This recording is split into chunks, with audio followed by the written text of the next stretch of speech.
Good night. Hey guys, so welcome to Chopper History. Today sponsored by Indian Motorcycles and Law Tigers. Sorry that our shows haven't been live for the last week or so, but we're back to live. So tell your friends to tune in, watch, comment. We want to hear what you guys have to say. Jeremiah Costa, thanks for tuning in. So we have one thing we want to go over, our paint materials seminar. You want to? Yeah, we're going to do on May 24th, Tuesday, we are doing a seminar here at the shop, and it's a paint materials seminar. Now, this is great for any of you guys that are into custom paint, but it's also good for anybody in a body shop that wants to learn more about the products they use every day.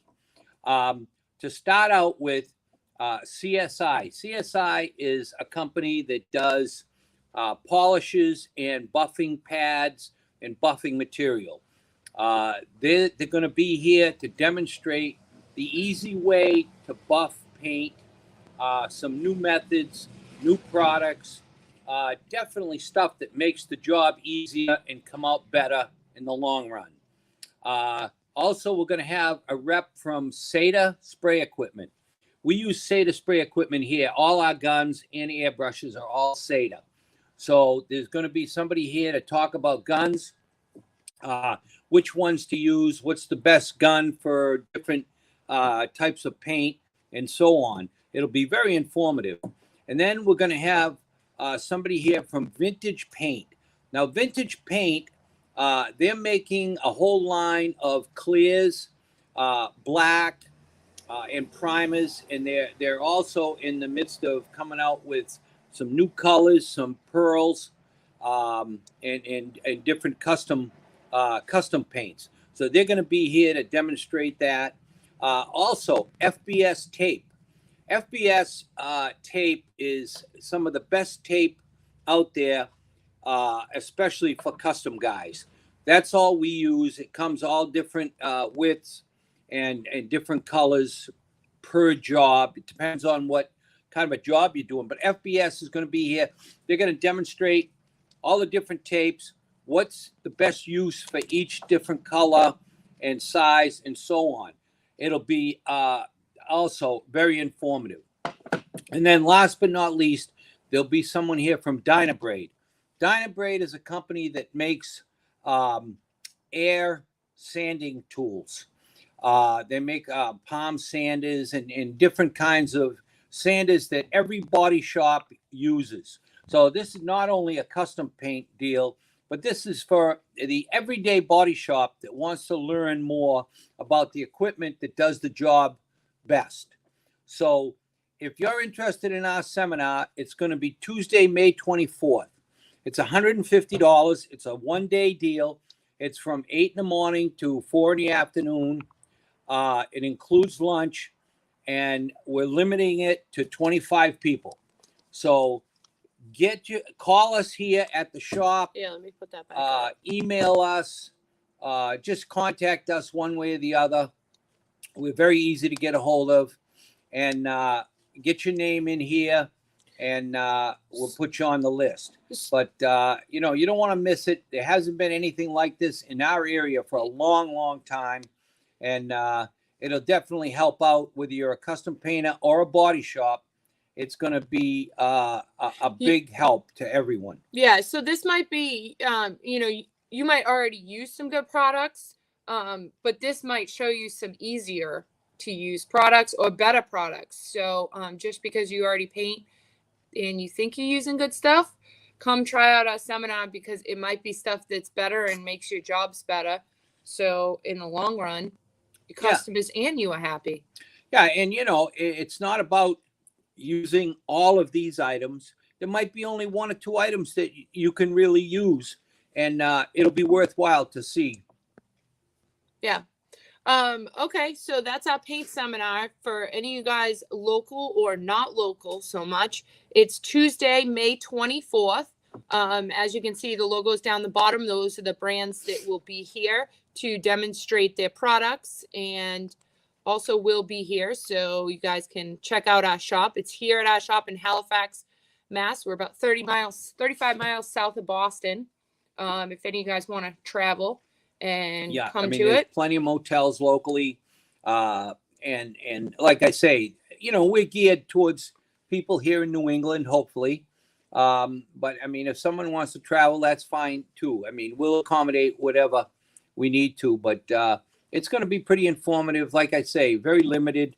And all the reps from these different companies will be here to demonstrate their products and just how they work and how well they work.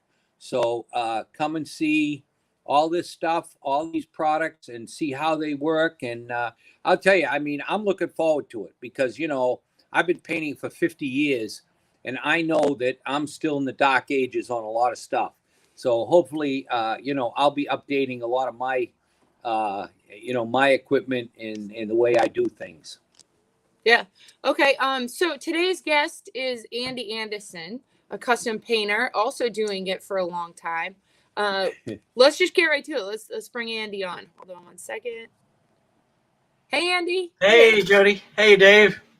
How you doing? I'm hanging in there. How about you? Good. How's everything down there in Nashville? Well, it's hot right now. Is Got it? 90-degree days, so yeah, it's pretty Yeah, crazy. We haven't had any of those yet. Well, it in the shop it makes it a little bit challenging. Yeah, I'll bet. Yeah, it's a little cool here today, which I thought it was actually supposed to be like 70s. It's supposed 50. to be up to 65 today here. Oh, God. Yeah. We still have the doors open. Yeah, but at least we have the door open. So that's Oh, yeah. Yeah. You know? We're at those temperatures where if you walk your dog, you have to be careful because the asphalt gets so hot, Oh, So- yeah, I'll bet. Yeah, I bet. I'll bet. We don't have that problem here. Now, Andy, I would have to say that you and I are definitely from the old regime here. Absolutely. There's not too many painters that started when we did that are still out there doing it. I know. Too. I know. And to that point, we're still upright. Right, exactly. I still got paint under my fingernails. Yeah, absolutely. That's what I was doing when you guys hooked up here. So Yeah. So tell us how you started and when you started and all that kind of stuff. So should we start off with this bike? Let's see. It's this one. well, Right? yeah, but I'll go back further than that. Okay. So my interest got into motorcycles in about the early to mid 60s. So it started off with a mini bike, go-kart, all that stuff, kind of like a lot of us did. But, and I have to think because this is a long time, so I'm going way back. But when I went to grade school, I met a guy and I'm standing in line at the gym class and we start talking and he ends up telling me about his go-kart. So I said, well, I have one too. He ends up being the grandson of the original Harley shop owner here in Nashville, Tennessee. And so we just struck up a deal right there. I mean, it was game on. And so in 1966, I'd gotten a little Yamaha, so I started working at the Harley shop. But they had converted over in the 60s to BMWs and metric bikes, Yamahas primarily. But they still had all of those knuckleheads and flatheads and panheads all over the shop in the upper decks. And, every time I'd go in there, I said, and I was reading the Chopper magazines too. And they weren't Chopper magazines back then. They actually were like this magazine, Cycle Guide. And Cycle Guide had all the show information that was going on around the country with the bike shows and stuff. So I just got hooked into it, full 100% right then. And working at the shop, all these guys, these old Harley bikers would come in there. And I was 14 years old at the time. But I just kept telling my buddy, I said, we don't need to be working on these Yamahas. We need to start taking these old bikes and building choppers out of them. And he was going, no, that's done. That's not even happening. The Harley thing is going and it's over with. So anyway, long story short, there was another guy in our neighborhood that had a 46 knucklehead, and he'd chopped it. He'd put the old Ford radius rods on the Springer front end and lengthened it out. and we got to know him. And he said, well, I can hook you up with a basket case panhead. And so I said, okay, you know, and I got this thing, and there was an engine, a transmission, a frame, 2 wheels, and part of a front end. And that was it. And he said, well, I can help you kind of get going on this thing. So that's how that started. That was that bike that you saw in that picture, the red and blue one. So this one? Yeah, yeah. And so I finished that bike in 1970, and I just turned 18 at the time, and basically did the paint work on that bike using spray cans and a airbrush with a little air pump, you know, compressor that would work the airbrush. And from that point on, it kind of was, everybody saw that bike, and my friends that were into motorcycles wanted to start doing custom bikes. So it led into that, which led into, you know, upgrading my techniques and learning the technique a little bit more. So at that point, that's probably 1970 going into 71.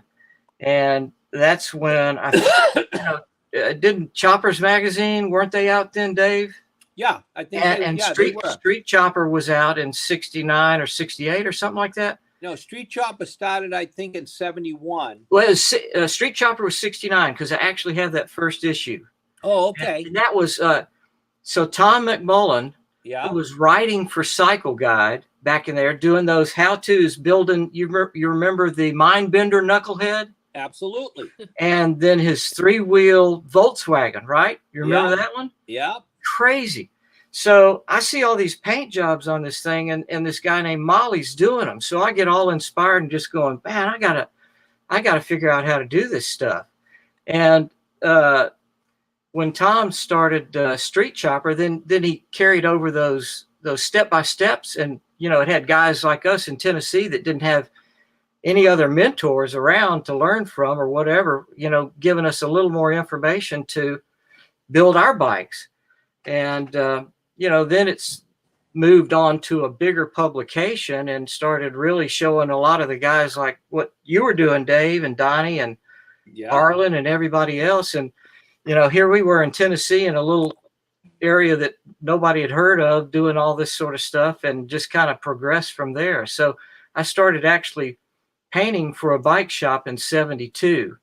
And that lasted about 5 years until I actually opened my own shop over in middle of Nashville. Got out of my grandfather's basement. Yeah. Yeah. So how big was your first little spray booth? It was about, I think it was about a 15 by 20, something like that. So it was pretty good. Yeah, big one. Yeah, but the very first one was just one bay in my grandfather's garage. Yeah. So, Yeah. You know, my first spray booth was my father's lawnmower shed. It was 5 by 10. Oh, there you go. Yeah. Yeah. But it, you know, doing all that stuff, and we were using lacquers and stuff. And that's, I think we'd had a conversation. I was talking about going into the epoxies. And that started happening around 72. Yeah. And I read the magazines and saw what Molly was doing out in California, and I wanted to kind of figure out what that paint was that he was shooting with the metal flake. So that's kind of how all that started and transitioned into what we, you know, were doing kind of mid 70s with the metal flakes and the epoxies and all that sort of stuff. Did Molly give you a lot of information? Or? Well, I never actually got a hold of him, but I got a hold of Custom John. Oh, yeah, yeah, okay. And Custom John was selling his clears and his epoxy primers through the magazines back then. Okay. And so I just mail order it to our house and started, you know, spraying the bikes with the stuff like that. And then in 73, I actually went out to California and visited him. And that was the year that the 3 bikes that the shop I was painting for took those bikes to the first Rat's Hole show in Daytona in 73. Oh, yeah. So after that show, that's the one, Jody, where the bikes were on the trailer, and that's a cool one. Yeah. this one. So A cool picture. the front bike with the rainbow paint job is a knucklehead. It's an electric start knucklehead that they engineered to show down in Daytona at the very first Rat's Hole show. In fact, all three of those bikes were in the Rat's Hole show. And Wow, I mean that's cool stuff from back then. yeah, it was the very first Rat's Hole show. And Very cool. the purple bike back there, the Triumph, that was Greg Allman's bike that they were taking down there to deliver to him. Oh, no kidding. Yeah. So I think that I sent you a few shots of Greg on that bike, Jody, that you might have maybe. You have to scroll through there and find them, but there it is. That's it. Oh, no kidding. Yeah, that's the bike right there. Wow. It's pretty cool. Yeah. Wow. Yep. But so that kind of and with those bikes being shown at the Rat's Hole show, we got a little bit of exposure and stuff. And what's kind of cool is that when I met Bob McKay a few years after I'd met him, we kind of talked about our old history and stuff like that. And he came through town and dropped off this photo album that he had. And he was at that very first Rat's Hole show and took photos of all those bikes that I had painted that were down there. And he said, I think these are your bikes. And I said, yeah, they are. So he gave that to me, which is really nice, So I've got those as part of the history here. So it was really cool. That was cool. How many years did you put bikes into the Rat's Hole show? Well, during those years, I didn't do a lot personally, but I was painting for a lot of people that were putting them in there. So there was something in there about every year. Yeah. Those years. And then in 77, I built a crazy bike. I don't know if you have a picture of that one or not, but it's really a radical one with a panic girder on the front end and it's got some crazy overlay paint and stuff like that. Anyway, that guy bought that bike from me. It was finished and he took it to the Rat's Hole show and won in his class, I think. But, I never heard. You remember how much you sold it for? Oh, yeah, $1,500. And that blue shovel head that you saw in the pictures, Yeah. that was my rider bike. And I built that in 74. I sold that when Sherry got pregnant with our first grandchild. Yeah. With our first son, not our grandchild. And sold that for $3,500. No, the next one. Scroll by. Do It was a blue. Oh, right here. Yeah, that one. Yeah. And that was that shovel? Yeah, that was featured in Street Chopper in 78. I think June of 78. Donnie's on the cover of that one, which is really ironic. Oh, So- So how much did you sell that one for? $3,500 for that one. Whew, $3,500. That must have been a lot of money back It then. was. It What year, was. Andy? What's that, Dave? What year did you sell that? That was 78. Oh, okay. Yeah. Yeah. I wish I still had it. So one of the people that watches that show frequently, Mel Kaufman, he says he used to work for you. He did. Yeah, he sure did. He was one of my best helpers. Yeah. No kidding. Yeah. Oh. So he may be watching it right now. Yeah. Actually, Flea's on there, and he said he's a huge fan of yours. Oh, well, thanks. I'm a huge fan of his work too. So Yeah, Flea does some great stuff. absolutely does. Great Yeah. stuff. Yeah, He- so let's go back to some of these. How about this paint job? Yeah, that was like, I think it was a Honda 500. Oh. And Oh, wow. molded the tank onto the frame, little peanut tank and all that sort of stuff. That was a white pearl with just candies. So the Oh. candies that I was using, I don't know about you, Dave, but I was using a lot of the Metal Flake brand back then. Well, that's basically, I think that was the only game in town as far as I knew. Yeah, that's all I knew about too. And they were local to me. They were right in Massachusetts. Yeah, So- exactly. What? Oh, Yeah, really? Yeah, they were in Haverhill, Mass. yeah, absolutely. Yeah, Yeah, Metal Yeah. Flake Company. yeah. Company, yeah. They Man. made all the candies, the pearls. Well, there wasn't a lot of pearls. It was all pearl powder back then. Right. The flip flop pearls and all that stuff. Right, yeah, exactly. The, How about this bike, Andy? that was the same one as the red and blue one. It's just I revised it a year later and did it with the lime gold. That's the old Metal Flake lime gold on that Yeah, over a silver base, And then it had inside the panel of the tank there, it's got marbleizing, where we didn't call it marbleizing back then. I can't even remember what It it was was. called Vriebel. Yeah, Vriebel, and then I did sponge blotting on it with pearls over it. So, but yeah, that was 71. So Andy, do you ever come across any of these bikes? I had a guy. There was an old panhead that we built in 72. My buddy built it, and I helped him with the build and the painting and the molding and all that sort of stuff.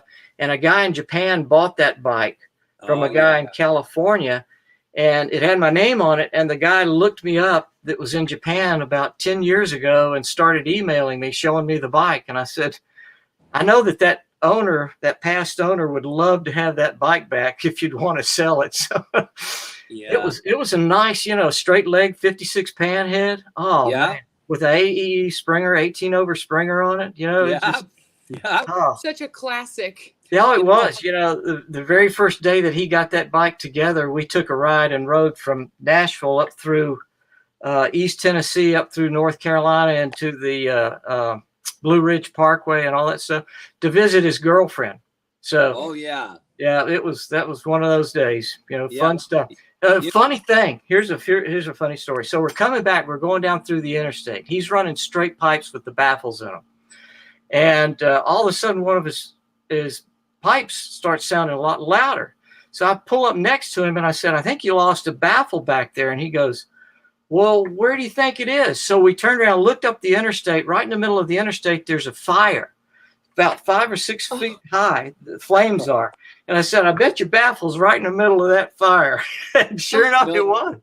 It had blown out of the pipe, rolled in the median, and it was real dry, kind of a summer day, and everything was dry.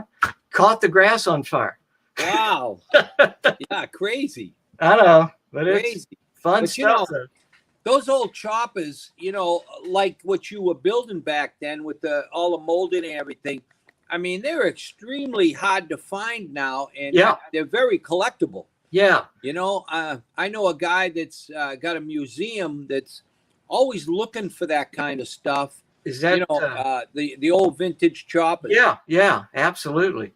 That blue one of mine, and a lot of them, what I started doing is doing molded removable. So we would rather than welding the tanks onto the frame permanently, we started making it to where you could take the tank off, but it still looked like it was molded in. So if you go back to that blue bike, Jody, and look at my shovel head, that's a handmade tank and an oil bag. And see how it flows into the frame up there and the neck area? And there's a tiny little line underneath the tank and at the front of the tank and the rear where it separates. Yeah. So it, and also too, that was a handmade tank. I took a bunch of cardboard and made a template and found a guy that could do metal work with it. He had a metal brake, and so he bent the metal for me and welded the tank up. And we put that bike together in 3 weeks. It had a swing arm on it originally. Looking at that bike, Andy, it's an old Alphabet pipe, right? Absolutely, yeah. An old Alphabet pipe, and then of course it's got the little Hurst Earhart front brake setup. Right, and an AEE square glide. Yep. Yeah, and that was the stuff back then. It was. And see, then around this time is when you guys were coming out in the magazines with all the digger bikes. Yeah. With all the gold leaf work and the real low profile bikes. I love those. They were just, but this was what the guys around here were riding. And I figured if I was going to build one that was ever going to be sold, that's, what I needed to do is make it rideable and make it to where it was still kind of what was being ridden in the area. Yeah. It's crazy when you think back, my first real chopper, I built in 71, I believe. Right. It was 12-inch extended neck and 19 over Springer. Yeah. Hardtail. And, I painted it gold metal flake with, ribbons and. Yep. And all that kind of stuff. And I can remember selling it. And man, I'll tell you, I hit it big. I sold it for 2,200. Wow. Wow. And oh my God, that was like hitting That's the lottery. big money. Yeah. 2,200. That was crazy. Wow. Wow. Your overlays, your candy overlays on pearls were very inspirational, Dave. Well, that was Kelsey Martin. Yeah. He was a real inspiration to me. Me too. Yeah, absolutely. Back in that era, Kelsey was the man. He was absolutely. And, I used to run into him over at the Chrome Shop. Yeah. He was like my hero back then. Every magazine you picked up, he had a bike in there. I know it. They were beautiful too. And I used to look at the pictures and copy those scrolls that he used to do. Yep, exactly. Yeah, I know. Kelsey's, he's over 80 and he's still in there doing old Triumph choppers and cars and stuff like that chopping too. 50 Mercs. Yeah. He's still doing all that stuff. Yeah, that's crazy, isn't it? Where It is. Isn't he? He's up in the North Shore. Yeah, that's right. Yeah. And another good group of guys that were really inspirational were the Sam and Jim Radoff. Yosemite Sam. They were doing beautiful work, and then Ron Finch. He was out there too. But it was all, it was just a great creative period during that time. Yeah. I went to Detroit in 1975. I took a trip with Alan Ness to Detroit, and we spent a week at Sam and Jim's house, right, and just riding our bikes every day. Yeah, I bet it was a blast. And Finch was there, and Carlini, and a couple other guys. Yep. And it was. I mean, the Radoff brothers were really. Sam was quite the man back then. Very talented guys. Yeah. We used to print shirts for old Carlini, Tony. Oh, did you? Yeah. The Highwaymen. Yeah. Yep. Right. Did that stuff. Yep. The Highwaymen. Did you ever know a guy named Chet Hall? I didn't. Chet Hall was from Detroit. He was a real character. Yeah. He was a member of the Highwaymen, Were they like a 1%ers or just? I think they weren't they? Yeah, they were right on that edge. They wore black dress shirts with their colors in white leather embroidered on their dress shirts. Was it only in Detroit? Yeah, I don't know if they were anywhere. I think it was just Detroit. I'm not totally sure where Detroit. else. Yeah. It was great. Yeah, the Highwaymen. Yeah. It's cool that you guys can talk about this stuff because all of those guys in that era have set the pace. Oh, I know. The motorcycles, and a lot of people don't know about them. Well, the funny thing is, I bet Dave will say the same thing, is none of us thought that 50 years later we'd still be doing this stuff. Oh, yeah, absolutely. I just thought, this will, and my mother said, go ahead, give it a whirl, whatever.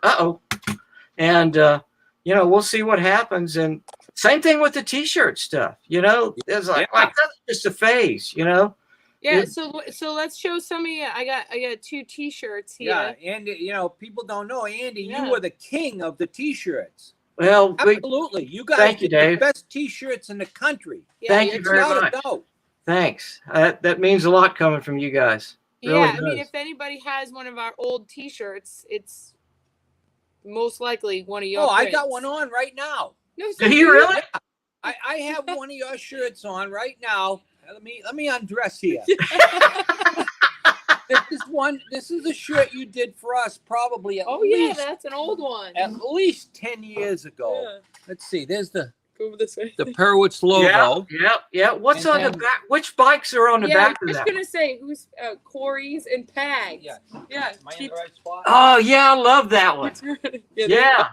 Hey, that you know what? This was a good shirt. Yeah, and that's Stella. Okay, so those 2 bikes that are on this shirt, both guys still have those same 2 bikes. Really? Yep. So that you didn't even plan this. Yeah, I mean, I didn't plan that when I grabbed the shirt this morning. That's funny. Well, that reminds me of when you guys picked Sherry and I up at the airport up in Minneapolis. Yeah. And wasn't that Corey that was in the van there? Yeah, Wasn't that his bike? Yeah. Okay. Yeah. Yep, I'm sure Wow. it was. So tell everybody what happened with the T-shirt business. Well, the main as all of this, well, to do a little more history here. Okay. So, I printed my first shirt in '71 and did some for the Allman Brothers for the Road Tour group. And then after that, I did my own stuff and a few local companies. And I thought there's no way in the world that I could ever make a living doing that, because I was having to have my girlfriend at the time hold my screens while I hand pulled these, the prints on an old Coke case. I didn't know there were machines or any fancy, equipment to do this with. And we were hanging them up to dry. I printed 300 shirts for the local custom shop with Harley Davidson on it that I designed, to get 144 because I screwed up about 200 of them almost. So there was a 3-color design. So anyway, I said, I don't need to do that. I'm going to keep painting and do the artwork and stuff, and keep with the bikes. So, the gas crunch and the recession hit us in '78, and everything down here it was like the lights switch got cut out. There was no more building. The van things, we were doing vans. We were doing like 5 vans a week. That all died. And, gas went from 50 cents to $1. Yeah. Holy mackerel, life is over at that point. So everything stopped. And I said, well, we need to diversify. So I said, I used to print shirts. Let's look back into doing that. So that was in '78. We bought a little hand press, got back into printing, and kept doing some of that work. And I wanted to do more full color work. So I started doing my own artwork, reproducing it on shirts. And a lot of people saw that stuff. And then they said, well, one guy that I was doing artwork for back then was Spurlocks, who managed Kenny Rogers. And they said, if you can get an automatic press, we can get you the Kenny Rogers World Tour account. And I thought, man, that's not going to happen. That just can't happen. But I went to the bank, got a loan, got the equipment, set it up, and they gave me the account, and printed for him for about 10 months. And from that, we won our first printing award. And that was in 1984, and beat out all of these guys that were doing all of the stuff before us that were really good printers.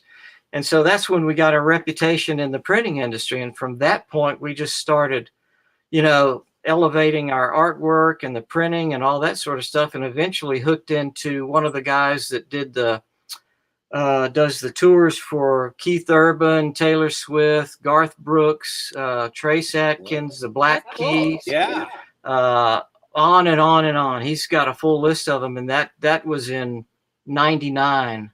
And at that point, we reinvested back into some more equipment. But our focus was mainly on the music industry, because everything else was kind of real up and down, and we were having trouble kind of making ends meet financially. So when the COVID hit, it shut down all the venues that we were printing for, or that the artists were playing at. And basically everything on our board was canceled. Every single job that we had up for production was canceled. And I told Sherry, I said, we had bank loans, notes, that were due. And I said, we can't make it through this. We're going to have to liquidate, sell what we can, and get out of it. And that's what we did. We even ended up selling our house and moving out of Nashville. So, wow. It was just backup plans. And, a lot of the guys that we were printing for, we asked them if they would be interested in just sitting on it until that opened back up, and they said, we don't know how it's going to go either, so we can't take a chance doing it. But if we hadn't of reacted that quickly, we probably would have been in a lot worse financial shape, just because you'd be trying to hang on to 15 or 18 employees or 20 or however many we had, and just paying money that was coming out of nowhere. We didn't have it. So that's kind of what happened. That's kind of something that you don't see the COVID effect on somebody like you. Yep. You see it, that the average person sees it on Yep. the performance place, the studio, the arena, Right. whatever, whatever the venue is, you see it Right. on like the artists, Yep. oh, Yep. these, singers or whatever are losing money, but you don't see it on the small guy Oh, I because know. I know. that make it happen. And they were, all the emphasis was put on, helping out restaurants and other businesses. Right. And the music industry is huge in this country. I mean, not just in Nashville, but all over. And when the venues are shut down, you think, oh, it's not just the artists that are losing their income. It's the stagehands, the lighting crew, the road crews, the managers, everybody, And I said, that's their sole income. Yes, exactly. Yeah, right, exactly. So, it was challenging.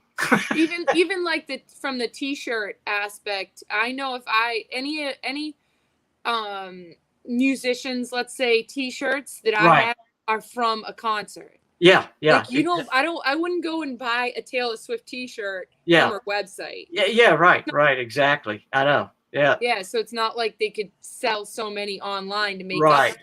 It's a business lesson for us. We were diversified for many years, so I was doing a lot of different stuff, including the painting. I kept the painting up until '83, and when we moved into the building that we're in, when you guys came down and visited us, Dave, we moved to the upstairs, so I didn't have the downstairs shop then. So I had to really shut down everything that I was doing. But at that point, that was still part of the recession from '78. And the motorcycle industry really hadn't picked back up, to where it was in the '90s. So when 1994 came around, a bunch of my buddies that I painted for in the '70s started coming around going, man, this thing is on fire now. It's starting to really go, the Softail, Harley's coming out with the Softail and all these new bikes, and guys are getting back into it and all that stuff. They said, we want to build some more bikes and take them to Daytona, and we want you to paint them and help us, build them. So we set the shop back up downstairs. The guy that was down here had moved out, so I had the whole area. I built the booth. We got all the equipment that we needed to start back into doing fabrication again. And we built like 3 bikes that went to Daytona in '94, '95. And that was those using those Kenny Boyce, frames, Pro Street frames. Yeah. Build them like the faux FXR type setups and all that sort of stuff. And they put them in the Pro Street class and modified class and all that stuff. And every show that they were in, they won. And so then at one of those shows, which was on the boardwalk, Tim Remus walks up. So he walks up, he says, can I shoot this bike? And one of them was the Camel bike. It had Joe Camel on the top of the tank. You may have seen it back then. Yeah. And he was running the Camel Pool League, the guy that I did that for. So he wanted this Joe Camel on there. That was the whole theme of the bike. And Remus goes, I want to shoot this for American Iron, and I'm going, I know who you are. Yeah. I said, yeah, I've seen your name. So he shot that bike and he shot another one. And the other one went in, there was another magazine called Custom Harley or something like that Tim was editing back then. Yeah. And that got featured. And so, we just started getting a little more recognition and building up that thing. And then the dealers started picking back up on sending me work. And so the bike thing kind of flipped back over and, continued to grow along with the shirt stuff until all this COVID thing hit, Yeah, no, that's, it's great that you're back doing the bike stuff again, though. Well, it's what I've always enjoyed. Right. I enjoyed that as a kid. I loved it. I love I just love doing it. That's all. It is what it is. You get those jobs every once in a while that you wish you'd never taken on, but we all just kind of bite your lip and move forward. That's it. Yeah. You gotta hurry up and get it done. Yeah. Plus, Mel Kaufman says there was a lot of antics going on in the shop back then. Oh yeah. Yeah. Yes, there were. like finding guys asleep in the back of a van, during work day, that sort of thing. Like, Yeah. what'd you do last night? Yeah. Yeah. Oh yeah. Right. Right. For sure. But I can't even go into what he's talking about. So Yeah. We'll have to talk about that some other time. yeah, we'll keep it clean. Yeah. Yeah. Yeah. Yeah. But yeah, Mel was awesome. And I'll say this too. He was one of my best employees in the shop also, but he went on and ended up working for Lockheed Martin. That guy is smarter than anybody I know, and ran, some of the biggest departments at Lockheed Martin that were doing a lot of the stuff that the Defense Department for our country was using. So, he's a good man to know. Yeah, that's what I was just gonna say. He was probably good to know. Yes. He's one of those people, when you ask him a question, he says, I'd tell you, but I'd have to kill you. And he means it. Yeah. Yeah. Yeah. I mean, how about the price of paint jobs now compared to the old days? Oh, it's crazy. Can you even imagine? And the products too. Oh yeah. It's ridiculous. You figure back then, what were you guys doing? Like 4 pieces? Okay. A rear fender, a tank, an oil tank, and maybe a frame? I don't know. Now, with the bag, it's like 16 pieces. Absolutely. So this is a business card I had. It's ruined on the front of it. Can you see that at all? It just said Andy Anderson. Okay. So on the back, I had a little price list, which got blotted out on a lot of it, but it had I think a full artwork. It had tank and frame and molding, like $250. Tank and side covers, $75. Yeah. It was ridiculous what we were charging back then. Oh yeah. I still have my book, my little log book from like 71, 72. Oh, that's awesome, Dave. A tank and 2 fenders, one color, was $35 to $50. Wow. Yeah. And then a sports to frame, to rake the frame, mold the frame, Yep. paint the frame, tank, and fenders was $175. Ah. Wow. You can't even get a quart of paint for that now. Oh my Paint gosh. was $7. Yeah, I know. It's ridiculous. I still have a lot of my guns that I used back then. In fact, I used one of them for doing my flake jobs. Oh, no kidding. Yeah. We do too. I think he still has some of his. Does he really? Yeah. I got some at home that are retired, we'll just say. Okay. Yeah. But, you're sitting there talking about, so I use SATA a lot too. Yeah.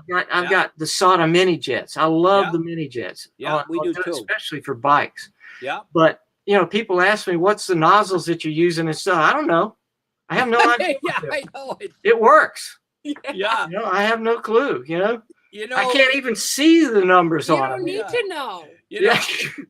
I go to shows sometime and I'll start talking to these young guys, these parents. They start asking me these technical questions. Yeah. Like that. Well, Yeah. what size nozzle you using for this? And like, I feel like an idiot because I don't know. I know. I know it exactly. Yeah.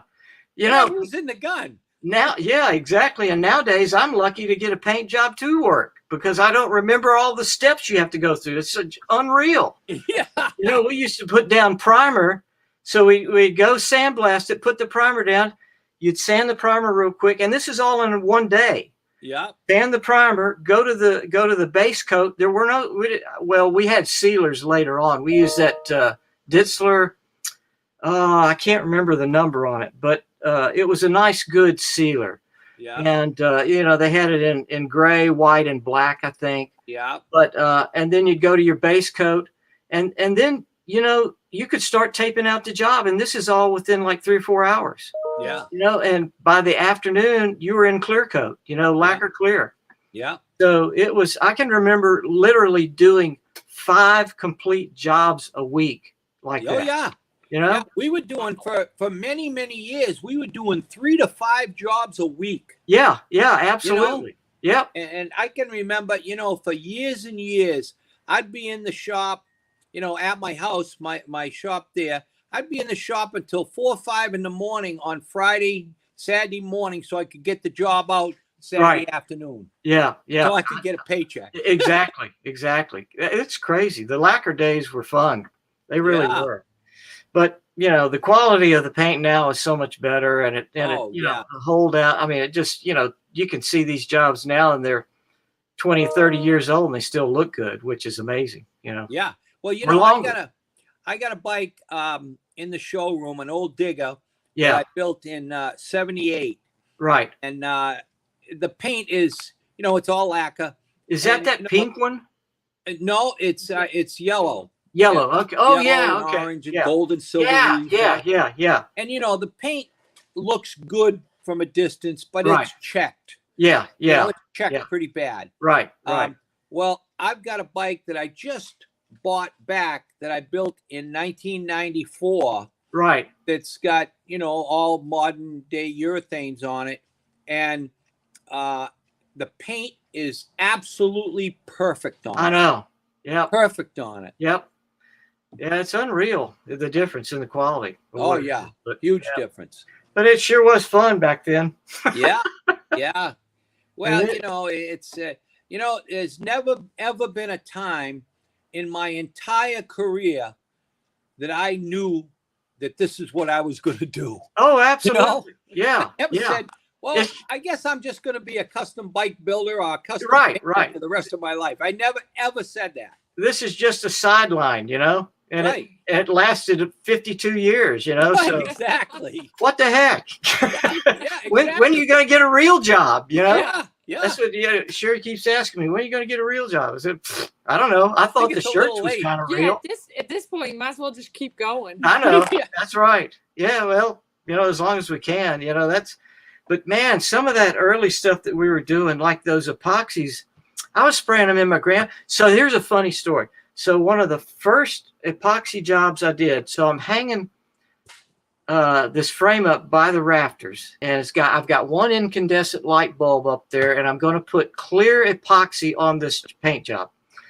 My grandfather's car is over in the next bay. You know where it's going. Yep. So I spray it, get done, leave it in there, let it dry. He goes to work the next morning. He comes back home and he goes, Andy, come out here just a minute. And I'm going, okay, what's going on? He goes, I can't see out of my front window. I'm having trouble, looking out of the window. It had all frosted over the front glass from the overspray. So I had to take a razor blade and scrape, the paint off and then buff his car out because it was, the overspray was all over this thing. But Oh, yeah. Well, when I was working at my house, we had a swimming pool. When the kids were little, we had a swimming pool. yeah, And there was a lot of times when there was a skim coat of paint on the top of the swimming pool. oh God, I can And it imagine. was a ways away, too. Yeah, Depends golly. which way the wind was blowing, yeah, yeah, absolutely. Yeah, I know, I get it. Yeah, good stuff though. Yep. Oh, Really was. yeah.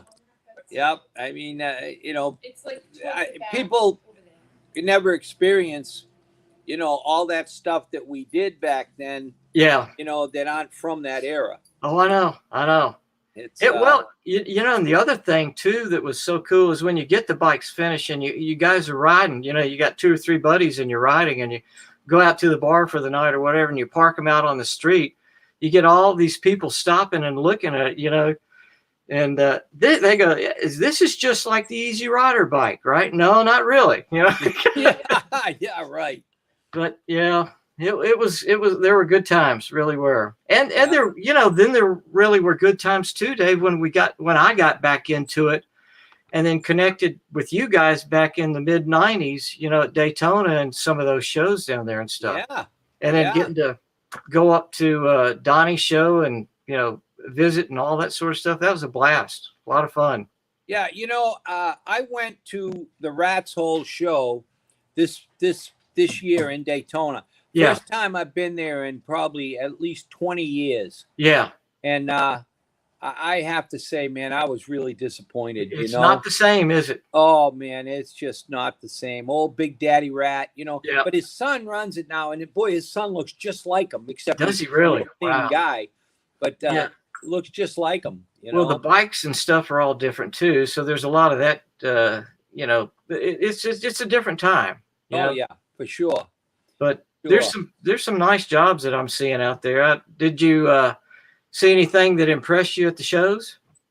Not really. Yeah. You know, Fleece paint jobs are really good. oh yeah, Flea's Those are paint jobs are always- great. Actually, our paint show, Yeah. there's lots of stuff at our paint show that impresses me. Yeah. Yeah. Um, Yeah. You know, most of the stuff I have to say is big wheel baggers Right.